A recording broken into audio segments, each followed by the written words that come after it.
നമ്മൾ ഈ ദുഃഖങ്ങൾ ആരോടെങ്കിലും ഷെയർ ചെയ്യണമായിരുന്നല്ലോ, അത് ആരോടാണ് അങ്ങനെ ഷെയർ ചെയ്യാൻ ഒരാളുണ്ടായിരുന്നത്? ഞാൻ ഒറ്റക്കായിരിക്കും പറയാറ്. ഒറ്റയ്ക്കിരുന്ന് സങ്കടങ്ങൾ പറയുന്ന ഒരാളാണ്.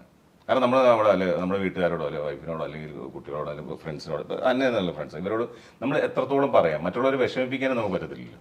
ഞാൻ പ്രൊഡ്യൂസറോട് പറഞ്ഞിട്ടുണ്ട്, സങ്കടങ്ങൾ പറഞ്ഞിട്ടുണ്ട്, സാറിനോട് പറഞ്ഞിട്ടുണ്ട്, പ്രൊഡ്യൂസർ സാറിനോട് പറഞ്ഞിട്ടുണ്ട്, എൻ്റെ ഡയറക്ടറോട് പറഞ്ഞിട്ടുണ്ട്. ഈ പ്രോജക്റ്റ് നടന്നേ പറ്റുള്ളൂ, അല്ലെങ്കിൽ ഞാനില്ല എന്നുള്ള രീതിയിൽ ഞാൻ പ്രൊഡ്യൂസറോട് പറഞ്ഞിട്ടുണ്ട്, ഡയറക്ടറോട് പറഞ്ഞിട്ടുണ്ട്. ഏറ്റവും കൂടുതൽ സപ്പോർട്ട് ചെയ്തവരൊക്കെ തന്നെ. ഇടയ്ക്കൊക്കെ ഷൂട്ട് നിൽക്കുന്നു, അത് പിന്നെ തുടങ്ങുന്നു. ആ സമയത്തൊക്കെ എനിക്ക് തോന്നുന്നു നസ്കർ ഒത്തിരി മാനസികമായിട്ട് തകർന്നിരുന്നു.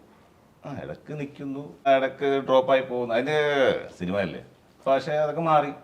കാരണം പ്രൊഡ്യൂസർ സപ്പോർട്ട് ചെയ്തു, അത്രേ ഉള്ളൂ. ഈ പടത്തിന് വേണ്ടി പ്രൊഡ്യൂസർ ഒരുപാട് സപ്പോർട്ട് ചെയ്തു. അദ്ദേഹം ഒരു നല്ലൊരു മനുഷ്യനാണ്. ഞാൻ എപ്പോഴും എവിടെ വേണമെങ്കിലും പറയാം, എനിക്ക് അതിനൊരു ഇതുമില്ല. കാരണം എനിക്ക് അങ്ങനെ ഇല്ലെങ്കിൽ ഞാനില്ല.